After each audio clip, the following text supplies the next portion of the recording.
Hey everyone, my name is Gabrielle Blackwell, or I go by GB. I am a BDR manager at Airtable. I've been managing BDR teams since 2017, so been here for a hot minute. I started off as a BDR, I've held roles as an AE as well as sales enablement manager. So yeah, really excited about today's conversation, but I'll punt it all over to Mary to introduce herself. Hey there, I am Mary Foster, VP of Demand Gen at Ambition. So, really, that encompasses everything we do to drive pipeline, including the SDR function. I know some people are BDR, XDR, whatever. We have sales development at Ambition, lovingly referred to as Team Pipeline. Best team in the whole company, probably, if I'm being honest. Been at Ambition since early 2019 and long time in B2B SaaS. So excited to be here to talk about measurable sales management and surviving sales development management and all the things with y'all. Oh my gosh. Okay, I'm so excited for this conversation. And before we get started, will y'all put a 1 in the chat if you are a BDR leader or a sales leader? You're like involved in leadership of any kind. Oh, let's go. Go. All right, cool. Can y'all put a 3? Let's pay attention. Can y'all put a 3 in the chat if you are an individual contributor but are interested in leadership? All right, we're seeing some 3s. We're seeing some 3s. Okay, y'all. The next question, the next question I have for y'all is, okay, give us a 7. Give us a 7 if anyone has ever taught you exactly what to do as a leader or as a manager. Like if you've ever been given a guide of here's what you absolutely have to do, no matter what, to be successful. Oh, I'm seeing some 7s. I was highly expecting not to see that many people have 7s. So, like, y'all are lucky. I'm going to tell you that real quick. So, the reason why I even asked this question is it gets into like how we even got to this webinar to begin with. A few months ago or a couple months ago, I was sitting at my desk and I was having a conversation. I think I was having a conversation with one of my coworkers, and they were just asking questions. They're like, "Hey, like I just started as a manager at Airtable, and I'm really trying to understand how I can be the best manager ever. How do you go about like your day to day?" And so I have documented things over the past like year or so. Really like breaking out like what does it take for me to be really good as a manager, and how I even started this journey of documenting things first and foremost was very honestly, I was working for someone who was trying to get me fired like for about the 6 months, and the language that I would always hear from him was like you don't know how to manage, or you're not meeting expectations. And every time that I would say like, hey, what are those expectations that you have of me? I wouldn't really get an answer. So when I would go and do skip levels with the second line leader that I reported into, I would say the same thing of like, hey, how do I make sure that I'm meeting expectations? I still wouldn't get an answer. And so I just wrote down everything. I was like, okay, what does it take for me to hit, what does it take for my team to hit 100%? How does that back into the activities that I'm doing? What are things that I need to be managing? Where do I need to be leading? What does this mean for enablement and team training? And so I just created document after document. And I'd been sitting on it for a little while, and it came time where I had just shared it out with like 5, 6, 10, 15, 20 friends. And I'm like, oh, I'm gonna post this thing on Gumroad. And that's where the SDR Manager Survival Guide was born. So I'll put a link later on as to like where you can find it and whatnot. But today's conversation is really like, I just feel like I'm not the only person who had that experience of maybe flailing in a management experience. I'm probably not the only person who like has ever felt like I don't really know what I'm doing when I'm transitioning into leadership and management. So we've got Mary and myself, and we're going to really kind of dig into what are some of the foundational elements of SDR leadership. What are things that we can be talking about to get better? And then also like, what are some other paths, or what's the next thing after management too that we can talk about? So if you have questions that are already on your minds, like feel free to put those in the Q&A, put that in the chat, as Savannah said. But otherwise, let's get into it. I'm going to have to take a drink of water, so I'm excited that I get to ask you a question first. So, Mary, yes, I guess like the first thing I have to ask is you're somebody who has BDR managers, SDR managers rolling up into you. Like, how are you, like, what are the expectations that you are setting with your XDR managers and leadership team? Yeah, I think your story is not super unique, GB, in that you were probably a super high performer, stellar results as an individual contributor, promoted into management, and it's a totally different job. Like if you are doing it correctly as a leader and a manager, there's so much more to it than chasing fires, helping people close deals, making sure we hit targets. Like there's actually a core group of responsibilities. And if you're doing kind of all of them, really only 20% of your time is dedicated to like accountability of the activity metrics, kind of. So breaking it out into functions of responsibility for the management, it is accountability to the activities. Are people hitting their dials? Connects, is your ratio of connect to meeting set right? Like there's definitely things there, but there's also leadership and motivation. Are you inspiring your team to be intrinsically motivated? Are you earning discretionary effort from your reps? Are they bought into the company mission? There's coaching, and I think a lot of people think that that's just one-on-ones or just call coaching. But if you are scaling coaching appropriately, it's like facilitating peer-to-peer coaching, creating subject matter experts on your team to help group share, team coaching. And then hiring and recruiting is a big part of it. Like SOS, as if that wasn't enough, then you also have to like build your bench, right? Because if you're doing a great job and motivating people and they're high performing, then they're going to constantly be promoted up and you're going to need a bench to pull from. So you're also recruiting. And then there's like a development, employee development or mentorship or helping people to professionally advance. Like great leaders, great managers also are responsible for that. So that's a lot. And if you switch from, reactive to fires all the time and become a proactive manager, then you can really orchestrate a coaching program that encompasses all of those things. But that's sort of how we think about the core responsibilities. Ooh, I love that. Only because this is a conversation that I had yesterday, teaching a class, and we were teaching folks who are aspiring to be SDR leaders or have just stepped into the role too. Is like, all right, cool. We've got these 5 areas of responsibility across like accountability activities, leadership motivation, coaching, hiring, recruiting, as well as development and mentorship. Like, are there specific areas that you feel like BDR managers, SDR managers miss the mark on when they first come into the position? I think that's a great question. I think coaching can be a term that means a lot of different things to a lot of different people. And so that's something that I think you have to get really clear on. Because like I said, sometimes for people like not necessarily in sales development, but more in inside sales, like it is like just pipeline reviews. You're just doing pipeline reviews. What are your deals this week? Who do we need to get an executive sponsor on? But for us, coaching is really, it is one-on-ones. And that is like a manager and employee responsibility shared. We'll talk about that a little bit later. It is also call coaching, but that doesn't necessarily mean that those are all in the same program, right?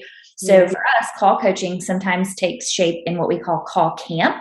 And so peers will submit, we have themes like, all right, when you handle the objection, I'm not the right person. Everybody submit a call. And then we all listen together in camp and we vote on a winner. And it is peer-to-peer coaching. And that helps scale the manager time because sometimes they come in and tee up the session and then they're out to do something else. Maybe they do have an interview or something like that. So I think the word coaching can just be really confusing. And so I think it is one-on-ones, it is group coaching, it is peer coaching, it is team coaching. It encompasses a lot of things, and that's just important, I think, to set that expectation. Ooh, I love that. One thing that I was thinking about just in terms of the like coaching aspect, how we can do it and whatnot, and hopefully it's okay if I can like share some things that I've like written down, and it's just maybe like a highlight of the SDR like manager survival guide a little bit. One of the things where I'm clicking around in Zoom, like I hope I know how to share a screen, but one thing that I did, I was talking about these expectations that I had of for myself when I was managing. Like one of the big things that I went through, everything really led up to coaching, right? Like I was like, all right, the biggest, like my number one job is to get my team, like everyone on my team to a level of like acceptable performance, right? Where like 100%, I just what I tell my team, like 100% is the minimum of the job, right? So like everybody has the opportunity to hit 100%. And then that's the first job that I have. And the second thing is to get them promoted, right? So I'm like, if I'm doing those two things at like a high, kind of at a high level, I'm doing it. I can do a pretty good job. Like those are the core things. So then in terms of like, how do I map this out for my day? And this is not something that has to be 100% adhered to, but this is what I had created for myself a couple of years ago. or last year, I should say, is like what was super helpful for me was like making sure that I understood from a high level, like what's going on in my reps book of business, in terms of the numbers review. And so this is goes to like Mary's point of like accountability, reporting. Are people hitting the right activities? Do they have the right conversion rates? And if they don't, like this is probably the first place that I'm going to go in and figure out like what's going on here. But I'm making a hypothesis more than anything else. And then I'm going into my one-on-ones and figuring out like, hey, like, so say Mary's on my team. Hey, Mary, here are some things that I'm seeing in the like numbers wise, like themes and trends, or if I've already empowered my team to be able to do all this, like I'm saying, hey, let's go through your numbers. What are some things that you see that are standing out to you? Like, what are some things that are going really well? What's maybe something that might be holding you back? And we'll actually have a conversation to go like, what might be going on here? Like, let's come up with an assumption. Let's come up with a hypothesis of what's the one thing that we can then go and focus on to impact your numbers, whether it's so that you can pace ahead, if you can get better, if you can develop in one specific skill. And then, so that's what we do in the first one-on-one. And then the second one-on-one of the week, like a Wednesday or Thursday, we're focusing in on that one thing, 30 minutes. So like, this is like one-on-one time. We can also reinforce in those team trainings and whatnot if that's something that's impacting everyone else too. But like this is really where I find myself being able to have like the biggest impact with my coaching time. But a lot of it first and foremost has to deal with like, let me make sure I know my numbers, my team's numbers, and let me make sure that my reps know their numbers too. Yeah. That's pretty interesting. Let me ask a couple questions about what you shared. So how do y'all set your targets? How do you know it's 40 dials? How do you know it's X number of emails? Are you tracking the efficiency across what it takes to actually get to pipeline? I think that's a question people a lot of times don't know the answer to, or like, are all things created equal? So for us, we use a weighting system too. So it is like calls, emails, but things are weighted heavier. We're actually like a phone-driven org.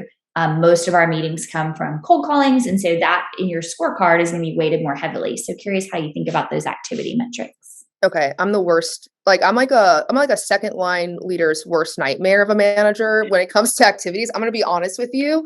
And it's not for nothing, right? Here's the first thought that I have is well, one, there's the spreadsheet example that we'll have of, okay, we need to get X amount of pipeline and like, let's actually back this into numbers. So, okay, if BDRs are responsible for generating opportunities, okay, well, how many meetings do they need to set, or how many meetings need to be completed to get one up? How many meetings need to be booked to get to meetings held? And then how many conversations do you need to have in order to get that? And you can break that out by channel, like calls, email, social, video, gifting. And then it's like, all right, well, now what does this mean from daily activity? So I think that's how I'll go about actually setting that's how I go about setting the KPIs. There's other things that you can look at as well, such as like one thing that's important, and I'm still trying to figure out the correlation between this for the company that I'm at right now, is like, how many prospects do we need to be adding into sequence on a weekly basis to make sure that because like for BDRs and SDRs, our pipeline is people. So like, I was like, all right, we'll also back that in companies that I've been at where it's much more like a transactional motion, or we're going after commercial SMB companies. I actually looked at the number of accounts that we were working on a monthly basis and making sure that reps were tracking on a weekly basis of like, all right, are you actually adding enough accounts and people into your sequences and into your workflows? So like, but those would be the big ones as far as how I'm thinking about setting KPIs. Now, this is what makes me second line leaders potentially worst nightmare, plus and potentially their best friend. You know, like it's a love hate relationship. Is I do have reps. I have seen it where reps are able to find their ways of being successful that don't require adhering to every single one of those KPIs. But that being said, like we just have to know our numbers and know like where we're pacing and where we're tracking and have a plan to adhere to those to the end results. If I have some reps who like are not hitting any activities and not getting any results, like that's a different conversation. But for reps who are hitting their numbers, I do give them a little bit, I give them much more like autonomy as to like how they actually hit those results if they've proven they've been able to do it time and time again. Yeah, I love that. And I think that's where peer-to-peer coaching comes in too, because if someone is doing something wildly successful that is not showing up in an activity scorecard, it should probably be in the activity scorecard. So an example for a lot of people is social selling. Some people have a lot more success on LinkedIn than others, but it's like, okay, let's unpack what is making them so successful. What are they doing? What is the pattern interrupt to get someone to even respond to your LinkedIn cold message or things like that? So I do mostly agree with that. Okay. Only difference is, I would say, if something is wildly successful for one person, it should be shared across the team. And can we all learn some successes from that?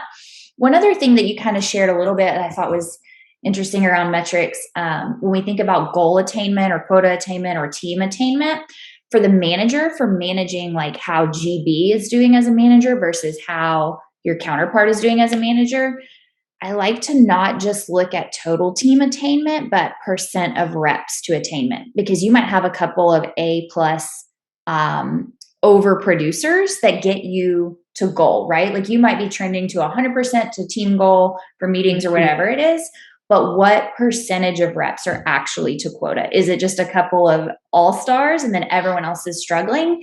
And so that is a metric that we would use to, when we scorecard out managers, like if you had an objective scorecard, it would be, hey, not just total attainment, but percent of reps there, which I think is interesting.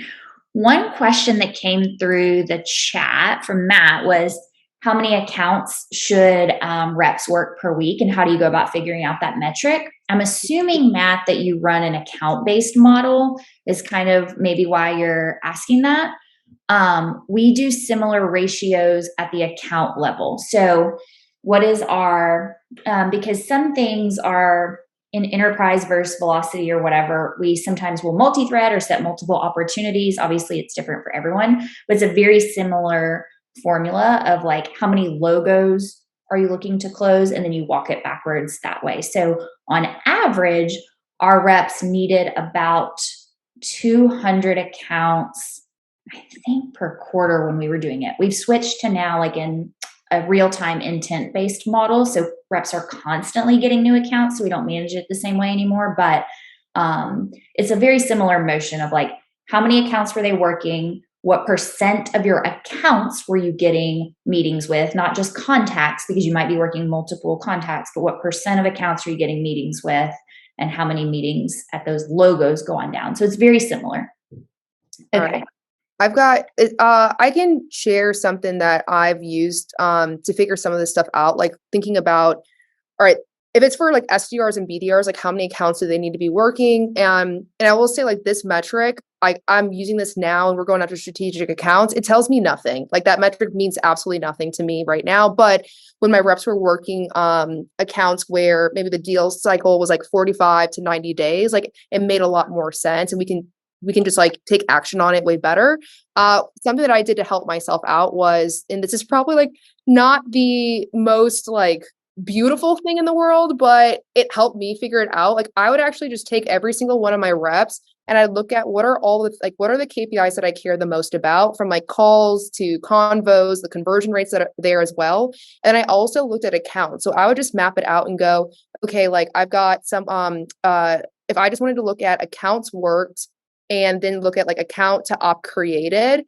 And then I would start to figure out like, are there any themes and trends based off of who's performing well? So I'm not necessarily looking for somebody who's like setting the trend, but I'm like, all right, if I've got some people who are on average hitting like, they're pacing towards 100%, or they're a consistent performer all the time, like what are the commonalities that are here? And so like for this example, I was like this is a little bit different, but like at one point in time, I saw that the reps on my team who are hitting their number consistently always had like 80 to 100 accounts in flight. Like they were actively working 80 accounts. So one thing you can just go and do is look at, all right, how many accounts are people working, or wow, words today. How many accounts are people working? What's the conversion rate to op created? And then work backwards, and then specifically look at the people who are already hitting their quota. Like what are the themes and trends that you're seeing there? One thing I think that's really interesting too is, the account worked to meeting set number and then the time frame there, because when we switch to an intent-based model where it's not just your ICP, but we call it in-market ICP, if people are showing intent on G2 or on your website, we round robin the account in real time. And so that's hard for me to remember how many accounts the reps have at any given time because you get new accounts every day almost. And so we really do monitor contacts sequenced also because we want to make sure that you get number of contacts per account working immediately. And that's different for the market segment too. So for enterprise, it's usually more than, let's say, like a emerging SMB where you may have a smaller sales org. And the titles are different for us too that way. So in enterprise, we tend to go high for us, and it's different for everyone who you're selling to, but we say director and above, and we look for VPs and we look for sales enablement and sometimes rev ops. And in velocity, we can sometimes go low into sales management titles where they have more buying power, more pain, things like that. So we do segment out a lot based on market segment. But I think it's important to measure both, not just like opportunity to closed one, but account to closed one, because sometimes that ratio looks bad when I think it was Alejandro put in the chat something about enterprise. We are setting 4 ops per logo in enterprise. Like we look to get into sales enablement, sales development, sales ops, sales management. And then whatever the way we do it is like there will be usually one opportunity that converts into pipeline, and then we go multi-thread from there. So it's off of the one op. So if you're just looking at opportunity to closed one, your ratio can look bad. You really want to look at logo to closed one when you're doing a model like that where you're multi-threading depending on how you do it in Salesforce. So I think both of the metrics are important. Obviously, that's a deviation from what we came here to talk about, but I think it's interesting because I think a lot of people are curious for strategy, especially with account-based. It's sort of newer. Yeah, I mean, it's an important point. I mean, I don't know, Savannah, maybe we should have another webinar, just like metric sales dev, depending on the segment, because like I've worked like it's organizations where it's more like mid-market focused to company where like our segment was commercial SMB, and now in like strategic where we're going after companies that have like, like 50,000 employees or more. If you use the exact same metric model for every single one of them, like we miss a lot of opportunities to figure out what's actually going to drive business forward. So great point. I took notes. Thank you, Mary. Yes. All right. Perfect. So I think, did we have any other questions in the chat before I go back to the questions that we have? And if not, no worries. I think people are really curious about ratio metrics, which is great. I will try to share some stuff in here too, but I didn't see anything super specific we haven't answered. Yeah. All right. Perfect. So the next thing, like if it's okay, like maybe can we go to one-on-ones? Who owns it? And there's going to be 2 parts to this question. First one is, manager to the rep. I'm also curious to hear from you, Mary, about manager to their manager. So, but let's start off. But yeah, like one of the most frequent questions I get asked by folks, like peers of mine, is like, and reps as well, is like, who owns one-on-ones, managers or reps? And I'm assuming the question own is like, who should be driving it? Who is it meant for? Things like that. So let's see if we can get people to answer the poll. Who's guiding the conversation? Ooh, I'm about to come in with a hot take. Do we have I think we have the same take. Just according to the poll. According to the poll, I'm gonna have a hot take right here. All right, cool. What's your hot take? Okay. So I think to answer the question specifically, who is guiding the conversation, that is the responsibility of the manager. If you have a successful coaching framework and you are asking observation, application, and reflection questions that are designed for performance improvement, and you know how to draw out of the rep self-assessment and self-performance evaluations and things like that, that's the responsibility of the manager.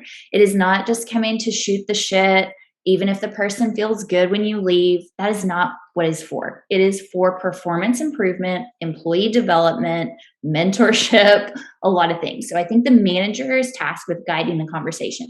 The way we do it at Ambition anyway, is we use our own software. So you can do this without a software. I'm not pitching, but we use our own software. And what happens is we have different types of programs and templates that go out ahead of the one-on-one. And it is the manager asking very specific things, and the rep is answering ahead of time. The manager gets all of their reps one-on-one check-ins, what we call them, back, and they can be prepared to talk through things or comment ahead of time. So it's everything from like attaching calls. It pulls in like automatically pipeline, and then there's developmental questions throughout there too. So the manager is driving the conversation for the benefit of the rep. The rep is the one who should benefit from the one-on-one. And so the way you can kind of measure, I'll put in the chat something like, we talk about measuring a lot and talk about measuring reps a lot, but you should be measuring your managers too. And so the way you can measure if your managers are good at coaching, there's definitely KPIs to track. So we talked about a little bit about percent of reps to quota, not just team, the number of coaching activities your managers are completing. Pipeline across stages can tell if your managers know how to execute proficiently on like an established sales process with your reps and teach them to run the sales process. And then there's also like qualitative feedback of like surveys there. So I firmly believe benefit should be the rep, and the responsibility to guide the conversation is the manager. And you should probably develop internal coaching frameworks to make it consistent across your work. Oh, sorry. I muted myself because I was having reactions over here where I'm like, this is phenomenal. Yeah. I was like, your hot take's my hot take. This, for BDRs and SDRs specifically, I think when I initially started, people would tell me it's on the rep to guide the conversation. And I was like, okay, well, for some folks, they're going to be very, very organized, very, very forward driving. Like they're kind of like coaching me on how to do things. But for folks who who aren't doing that or don't know how to do it, like we're kind of just having the same conversation over and over again. And at that point in time, like, again, like when I said the two key pieces of my job of like making sure that everyone is performing and getting promoted, or AKA like they're developing, right? They're getting better at their job, and they're getting better at potentially the next job they're going to be at. If we're not like, if we're just shooting the crap, right? I'm only doing really like 50% of my job. And so, like I will definitely like set an agenda, and then I'll always come in prepared of like, all right, hey, here's going to be our agenda to set. And if I'm like, but I'll also start off and say like, hey, here's my agenda for what we need, like what I believe we need to cover. Is there like, what is it that you would also like to make sure that we adhere to, or that we actually like talk about today too? So I'll be like somewhat flexible depending on who the person is, where they're at performance wise and also development wise. I think always coming in ready to like have a plan to drive the conversation forward has been a game changer. Also, radical candor should. Yeah, GB, I see a question in the chat that I'm curious what you would say. So Ann Morgan says that I believe the BDR should be motivated to be self-accountable for how they evaluate themselves. I'm curious your take on that. So the question, okay, was this a Q&A question, or I was trying to find the question itself? It's in the chat. It's in the chat. Okay. Okay. I think the BDR, so there's if anyone's heard of like the situational leader or situational leadership by Dr. Paul Hersey, put a 1 in the chat. Okay. So, the situational leader like ship model to me, let me know about where people could be starting off from. There are, and what kind of leadership approach you should take with it. And I'm sure everyone, like most people probably heard about like directive leadership to coaching leadership. And so directive is more so like, do this here. You're very much like holding their hand and going it through it. And then the coaching is more so like you're asking someone questions. We have to recognize where people are in their development journey. And that to me is what is super duper helpful. Now, within the situational leadership as well, what it talks about is, let's say that you have someone who's not performing. There could be many reasons why. It could be one, they don't know what they're doing and no one ever told them how. Our job then is to set expectations, right? And show them the way. There are some people who just don't want to do it because they're insubordinate, right? Like that's something different. Then there are some people where they know how to do the job, but they need to be validated. They're and I don't mean insecure like in their character. They're just like, they just haven't actually done this process enough. And I think that is the majority of the people that we're going to be managing. is they're going to fall into that phase, into that stage of they need a lot of validation. And so there's going to be a lot more of like, all right, I'm going to take a directive approach until they get to that next stage of like, all right, I'm feeling pretty good about what I'm doing. I might ask them some questions. I might ask them to show me how, and then I'm providing feedback. Then they're going to get to a level where they're going to show me and I'm going to learn from them. So in terms of like a BDR should fill in the blank, I cut that from my language altogether. And I'm just like, I'm just going to go like, where is this person in their developmental stage? If I need to be directive, I will be directive. I don't want them to stay there. And then I'll move them forward. I won't necessarily make it about motivations. I'll just make it about like, where are they developmentally? And like, let me address them where they're at and then move them to the next level. I think that's great. And so part of what we were going to talk about today, was what are the key components of building a culture of high performance. And I think that's exactly one of them, which is for us, it's accountability, encouragement, coaching, and recognition and amplification, because GB just hit on it. Some people need to be validated. Some people need, more directive, developmental, depending on where they are in their curve.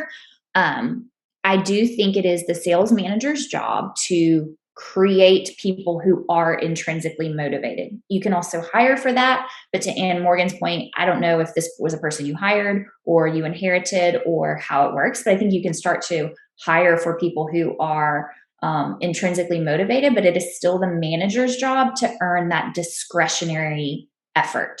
So people can put in a letter of effort or, the level of effort. You've heard of quiet quitting. Everyone's hearing about quiet quitting right now. Of like, I made my 50 dials and now I'm going home or whatever. It's the manager's job to inspire, motivate, to earn discretionary effort. And so that can look like a lot of different programs to get there. We do a combination of like, we have gamification, we do leaderboards, we do Slack triggers to celebrate. We celebrate everything. So not just like the ultimate deal signatures, but hey, you made 50 dials, standing ovation in the Slack channel. We celebrate effort and outcomes. And I think that that's important. We talk a lot about tools though, and there's a great Q&A in here from Jason who says, he inherited a team of 2 reps who are older, don't know how to use sales tech tools, never done outbound and only inbound. What would you recommend for first steps in training and coaching? From the manager perspective, you take it first, GB. Yeah, I was just, so there's a framework that we use at Airtable. I just like using the language to keep it simple, but it's tell, observe, and then like provide feedback. So like you tell people how to do the job or you show people how to do the job. You then observe them doing the job and then you give them feedback on it. And then you keep on like kind of ripping through that. Something that I think is really helpful is like, first and foremost, like map out kind of like what does good look like? And in +1 if you can record it, right? And have that or figure out like what's the learning style of these folks? Is it a video? Is it side-by-side coaching or otherwise produce like multiple formats of the content? But I always like give people an example of like, hey, here's what good looks like using this process. Now I want you to do it and then sit next to them and provide feedback, right? And then get to a point in time where it's like, all right, we're going to keep on doing this. We're going to keep on doing it, right? Like until both you and I feel good, right? And then we'll move on to the next thing. One thing like a couple of weeks ago, so we hire a bunch of new folks and some of this it's not even generational. Like I have people who are like my age, I have people who are younger than me, I got folks who are just coming out of college. And the thing is like people are coming from all different kinds of places. And the way that we set up our tool stack can differ from one place to the next. Like I've seen so many iterations of Salesforce, my brain hurts. So like really pointing people to as well, like what are the key things that you need to know right this very second? Like in the next 3 weeks, you really only need to know these 3 workflows. So that's the only thing that we're going to focus on. Then after those 3 weeks, like here's the next flow of workflows that we're going to go after. And again, I have everything recorded and I also show the workflows in the context of their job. So for example, I created a document where I'm like, all right, we need to process inbound leads. We need to process outbound. We need to go and understand where are our accounts. How do we find our leads? How do we create leads?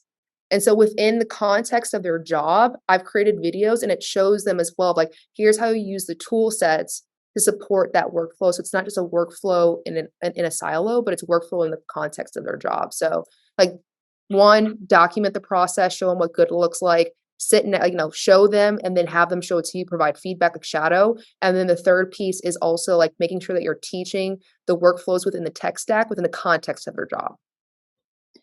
GB, you might have a future in sales enablement. That's all I'm saying. I used to manage sales enablement. There was a really good question in the chat around what question do you recommend asking and hiring to find people who are intrinsically motivated, which made me think of a couple things I'm going to drop here, which is one, we have a gallery of sales coaching templates and you can see what everyone asks in their one-on-ones and why. So I'm just dropping it in the chat. But some questions I ask around finding intrinsic motivation are actually around people's failures and how they think about failures and why they considered it a failure. So like, tell me the last time something was really hard or you didn't get the outcome that you wanted. What'd you do? Why do you think it happened that way? And hear people's process thought of like, well, someone else was disappointed in me versus like I was determined to like overcome in this way, or like I don't look at it as like quitting. It's like a modification or it's like a time frame thing.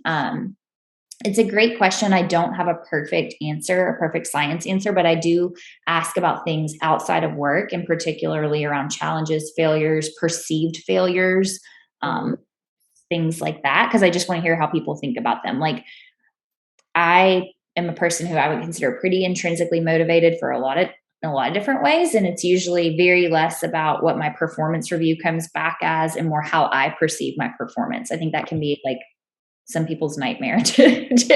I'm like, I care less about what y'all put in my document and more about how I feel about my performance, which is great and also challenging. Yeah.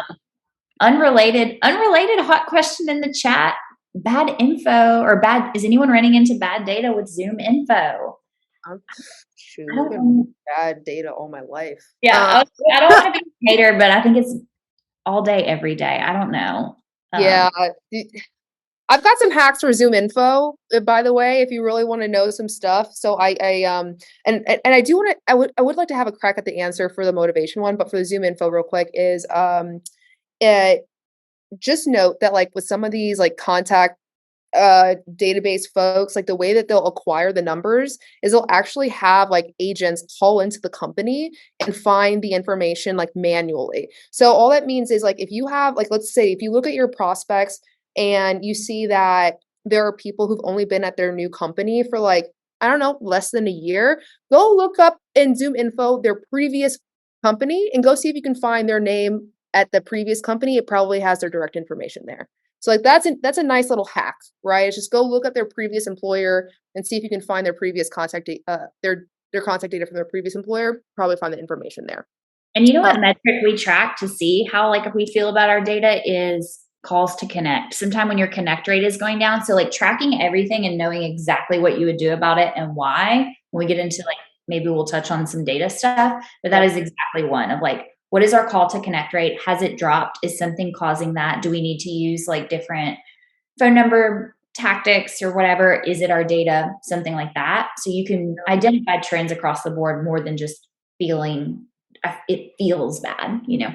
Yeah. Yeah. I'd also like go in and this is something that was a topic of conversation like this week, especially. So like we use Orem, or we have Orem available to us. And so like we did like an on-site day with one of the CSMs and people were saying, okay, like Zoom info data, it's crap, right? But when we actually like, went through the process, it was a little bit manual, like one by one. We did find a lot of direct info, like a lot of direct and mobile data on there. When reps were previously saying like, hey, we can't find good data. We can't find good data. So sometimes like also like inspecting reps work of like, actually show me how you're finding the information. And if you can go like, it's not to say like, oh, you're wrong, but you just want to make sure that people actually know how to use the technology appropriately. It could be a good opportunity to help people out when they need it. But I just want one thought because there's a book that got recommended to me for the interview piece. So Never Hire a Bad Salesperson Again was one book that was recommended to me last year. So like Kevin Dorsey, super cool guy. I somehow snatched him as a mentor of mine like about a year or so ago. And I was like, yo, Katie, you like one, he studies sales all day long and like psychology and stuff like that. I was like, I keep on getting I consistently get feedback about the candidates that I'm pushing through that they're not driven and like they're not motivated. Like someone somewhere, right, in leadership is saying that these aren't the right candidates. How can I make sure that I'm going after that I'm putting forth the right people and that I'm asking the right questions to get to that? And so what I appreciated about this book that you recommended was it breaks down like motivation or drive into like three main things.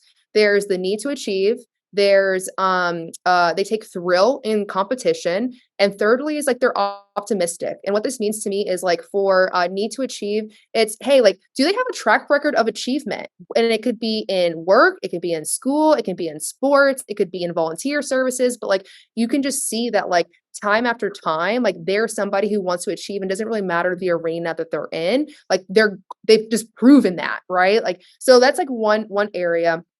Like in internships, a lot of internships, like they'll do gamification between the interns, right? So like who's the one who's like, oh, I want to do that. I think that goes into like the thrill of competition. And like it's not to say that people have to be cutthroat, but it's like, hey, like tell me about a time that you had a challenge. And I think to Mary's point, like when did you fail? And then how did you show up the next time? Right? Like I don't want to just know that you failed and you said, I failed, damn it. Right? Like I want to know like I failed and I said, I can do better than that. And you came back and you did better than that. And then for the optimism, like this to me is where it's not just optimistic of like, oh, everything's going to be great, but it's really like a deep-seated belief in their ability to do a great job. So like and everything kind of like flows into each other. So if they're like, cool, like I have this need to achieve, I didn't achieve there, I didn't stop, like I'm going to take this on as a competition for myself, right? And I believe in my ability to meet, if not exceed, the challenge. And so like I would shape all my questions to try and get to that kind of thing. Also, a second thing that Katie recommended for me was like, and ask people for 3 examples. So like, listen, we're interviewing, we're salespeople, right? We're gonna schmooze, right? We're gonna sell. So like, and people usually they usually prepare one response for a question. So people are going to be prepared with that. So like when I started asking people for, hey, like if someone said, hey, I'm money motivated, and I would go, okay, cool. Tell me about a time that you changed your behaviors or your action. Yeah, you changed your behaviors or changed your way that you thought about things to get more money. And if they couldn't give me 3 examples, I didn't believe them. And then I go, cool, like now that we know that that's probably not what you're really motivated by, tell me about a time where you changed your actions or you changed your mindset for something. And like now let's actually have a motivation conversation. So I've done that for candidates. I've also done that for people on my team to make sure that like I'm meeting them with the appropriate kind of like energy to get that discretionary effort. That is so smart, GB. I love that. All right. Thank you. Thank you. Okay, cool. Awesome. Well, I know we've got like 15 minutes, so be sure to put in your questions, right? So that we're not missing anything. And then Mary, there was something you mentioned that you wanted to dig a little bit more into. Was it metrics? It was around, yeah. So we had talked about like the data practice behind running sales or sales development. And I think there's a lot of things people can track, and it is like the paralysis by analysis thing, kind of. But for me, I do have a list of metrics, and I'll share some other ones too. So here's a couple of things. I'm going to drop this blog post is how you measure sales managers. Like KPIs were how you can actually measure sales managers. And we also have like a scorecard framework because, reps have scorecards. We have a scorecard framework for how you measure sales managers that I'm going to drop to. And then GB, I don't know if you have links to your sheets or any templates or anything like that, but I know people are reaching out for that. So let me actually we have some scorecard templates. I'll drop those all here really quick while we're at it. And this is what other people use to we partner with a lot of different people in different industries to be like, hey, show us what you track. So if any of these names stand out to you or industries match who you are, feel free to check these out. But the data practice behind sales, I think, is important that you know how to coach and why you're tracking the different things. And so that is why you could track a million things, but you should know not only what good or bad looks like, but how to impact it. So if activity is low, people aren't hitting their daily scorecard target or whatever, dials are low. What do? You might blitz, you might share a leaderboard, you might run a quick contest or whatever around something like that. You have to know how to get it back up, right? Or if your overall like meeting held rate is down, like people are setting a lot of meetings, but our hold rate is down. It's summer, people are pushing, it's vacation, whatever. How do you impact that? What do you do? And so we have like every metric documented to like what lever you pull to impact that, whether you want it to go up or down. You kind of need to know how to manage or coach around it. And I think that is something that a lot of sales managers don't receive from their bosses of like, okay, well, I know our quota attainment's down, like across the board. No one's hitting quota. No one's achieving quota. We're hitting our dials. Our activity is there. Does it need to be more activity? And so you need to break that down into like micro efficiency metrics to see, where are we missing? Are we missing because the meetings aren't holding? Are the meetings holding, but they're not converting? Are we missing because the dials are down, or because the dials are there, but we're not getting conversations because our info is bad from whatever data source? So tracking everything down into efficiency metrics and helping your managers know exactly what lever to pull when things are down is extremely important, in my opinion, as far as like a total data practice goes. So I know someone asked for tracking sheets. We should talk more about that. But another place, if y'all are interested in coming, we have a free sales summit coming up at Ambition. If anyone wants to come to Nashville, see me where I live. We have a lot of people who are going to be there. So I just dropped that in the chat too, in case anyone wants to register for Peak Sales Summit. Or if you're already in Nashville, bring it on. All right, cool. I've got one thing. So I'm going to share out the link with y'all in just a second, but I wanted to walk you through some things that I created. So if you're like looking for, and I'm not saying that my templates are the best thing in the world, but they can be a good starting point. So I have like a whole thing of like, all right, SDR Manager Survival Guide, where it's like everything from, oh, you need to present, to a interview panel, to get an SDR manager job, to like core responsibilities is what I shared as well, to like an issue diagnosis guide. So like if you're like, all right, these micro efficiencies that Mary is talking about, I just studied my reps' behavior, and I got real nerdy, and I wrote down like every single thing that I saw. So like phone effectiveness is not just a matter of like, I mean, even look at the calling behavior of the reps. Like, are they making calls only in 1 hour of the day? Well, no wonder they're not able to connect to anybody. Like they're not available at that time. So where you can find like all of these resources is in this like one page. So like pacing formulas and activity metrics. This is going to like activity metrics is something that I shared already here. How I understand like how are reps pacing in a month or in a quota, like what are the areas that we really need to focus on for activity or for conversion as well. Like it's a guide to be able to like quickly assess where do you need to focus on. And then effectiveness metrics, like it really just breaks down like, all right, now that you know where someone's pacing, you understand what's getting in the way. Like it's an encyclopedia, and also it shows the calculations of like, all right, here's the encyclopedia of all of the different efficiency metrics. And then secondly, here's how you can actually like calculate them. I think I also have like, here's how you can find them as well, depending on what your tech stack looks like and the kinds of questions you need to be asking to figure out like, how do you address this too? So I'm going to send the link to this. You can download it. It's free, by the way, but you can drop a donation if you'd like. Okay. So I will drop that link right now. A couple questions. Stephen asked, is there a link to the templates? Are they a purchase? The links I shared are all free. You have to give an email address, but use a burner. I don't care. They're free. Any help with knowing what to set SDR quota to? Logan asked. So first of all, what is their quota is some hot topic. So our SDRs at Ambition, we measure meetings held as their ultimate target. That is what they are comped on because that is what they can control. Previously, and in other orgs, I think that it is when the meeting moves into qualified pipeline. The downside to that is, especially if you have SDRs paired to AEs, sometimes the AE feels a little pressure to help their friend get paid. And they're going to flip something to pipeline. And then they're going to say, we're going to say, your pipeline looks really healthy. And they're going to be like, well, it's a lot of fluff. And I'm going to be like, who converted it to pipeline. You did. So there's a little bit of contention that can be there. So sometimes we bonus or spiff the SDR on that, but in my opinion, we're the ones giving them the accounts. We're the ones giving them the titles. We are the ones giving them the parameters and who they can book meetings with. And the number one thing inside their control is getting the meeting and getting the person to show up. So it is meetings held.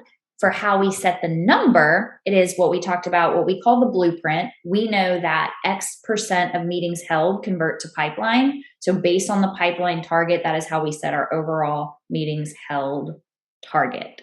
And then they have a meeting set number that they have to hit based on how many meetings usually show up, and then how many connects, and then how many calls, and it works backwards from there. And so I actually have a great template for that too that I will chat right now, because it lets you put in your specific targets into the spreadsheet. So it does the math for you. So let me share that. It's a meetings set template. Let's see right here. So you can put in your own personal metrics for like what your end goals are revenue wise, and then it'll help you walk it backwards to know how many meetings your reps need to set. It's just an Excel or Google sheet spreadsheet. So Nice. check that out. Curious in the chat, any other questions of something that maybe we didn't share a template to, or something you don't think there are resources on for SDR managers that you wish GB would make resources on? Because I bet she knows it in her brain. But what topic have we not talked about that y'all feel like no one is talking about for sales managers? Like, what resources do not exist? What topics do you wish you knew more about, or templates that you wish you had? Put it in the chat. Great question. I think I was thinking about the quota question as well, and this second question too, like things that I wish existed or like more in depth is like getting alignment with sales as an SDR, BDR leader, alignment with marketing as well. Like our roles are like our function is so like cross-functional and also like dependent on marketing and sales in a really interesting way where I think it's really one of the things that I'm really big on with my team is the practice of like managing out, managing up, kind of sometimes like coaching people towards like, hey, is this the right way that we need to be looking at things? Then 100% have a influence on how quotas are set and what metrics you're looking at, but just like making sure that our teams are aligned and that we're all we all have that kind of shared vision, shared purpose, moving in the right direction. I think that's so smart. Alignment, you can never be too aligned, honestly. Like, and I would even pull marketing into that, like your full go-to-market function, like for sure. A couple great questions in here that we can fly through. I'm going to throw this one to you, GB. What are your key metrics for a Salesforce dashboard?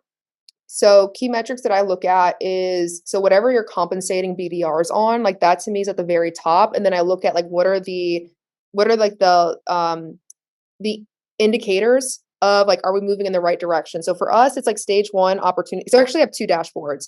I go performance dashboards on one. So this is looking at like meetings booked, meetings held, opportunities created. And so I'll also look at like, what needs to be dispositioned by an AE. So these are meetings that have held but have not, like they haven't been close lost, or they haven't been converted into a meeting or into an opportunity.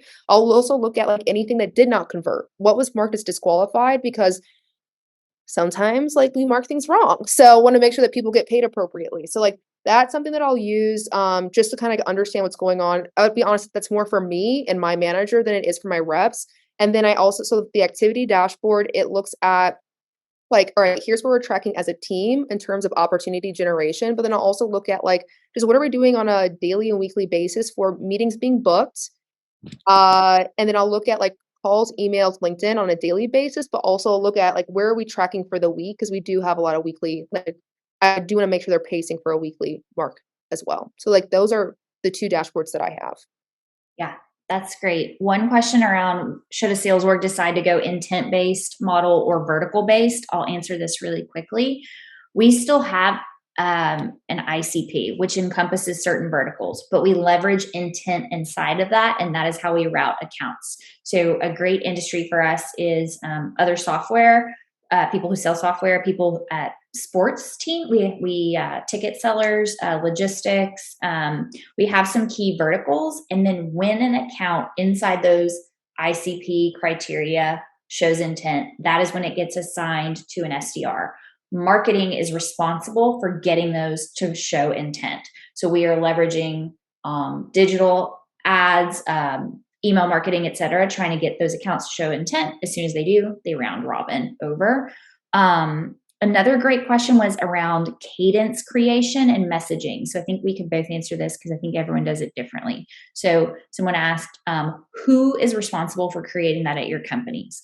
Ours is a shared partnership between marketing and the sales development org. So marketing will pass something over that is in alignment with the campaigns that they're running pre-awareness, because we do use an intent-based model. So we're saying for people who we have targeted and they looked at sales coaching. So we are sales coaching software. If they've looked at a certain part of coaching, this is what we've said. This is the email nurture they're getting. This is our proposed cadence for you. Sales development then takes it and edits it, personalizes it, tailors it from there. But we just give something to react to. I'll be honest, I don't think we do a great job of like total streamlined adoption of that just yet. We kind of let everyone do what works for them because we just measure the metrics. KD, who GB mentioned earlier, he did have a great sales contest. I think he called it like the Shakespeare Award to see who had the highest open rate. And then you can deploy that across the team. So like shared best practice is great. Curious who writes the cadences at your org, GB? Well, it's not okay. So I think the best thing that I've ever seen happen is we actually had was at a previous organization. We had a BDR who was really great at email performance, and they actually moved into a role where they owned all cadences. So I actually think that like having like a centralized person who's like aware of like sales messaging and effectiveness, like if one person owns it and then they report that out and like, you know, get feedback from everyone, like that to me is probably the best thing that I've ever seen thus far. Otherwise, I mean, unless like if you don't have a really tight alignment between marketing and sales development, I think it's hard for marketing to provide that content to sales and sales development and for them to buy in. So yeah, I think like just having a centralized person, or I actually like the idea of having like sales leaders and sales leadership like actually approve the messaging and then send that down. Because one of the things that I end up seeing afterwards is people like are criticizing the SDRs. I'm like, if you just come up with the messaging and we tweak it, it's great. Yeah. I know we're at time and people had more questions we couldn't answer. So GB, will you drop your LinkedIn in the chat? I just dropped mine. This is where you can find me, Mary Foster on LinkedIn. GB, she is also on LinkedIn. So definitely reach out there and we will have Savannah close us out. Yeah. Thanks, GB and Mary, for bringing all this incredible insight and sharing all of your resources with the community. Thanks to everybody that's joined. We look forward to seeing you at our events next week. Before we jump, one more thing for everybody. The Sales Hacker team is running a confidential survey on the state of sales tech stack. I'll drop a link to that in the chat here. It takes less than 15 minutes, and you can tell us what you really think. The completed surveys are eligible for a $500 gift card winning. So you'll just have to enter your email if you want to enter that drawing. The winner will be announced on October 10th. So make sure you fill out the survey before then. But other than that, it was a great discussion today. I'm so glad you all could join us. And I really look forward to next time. Thanks, everybody.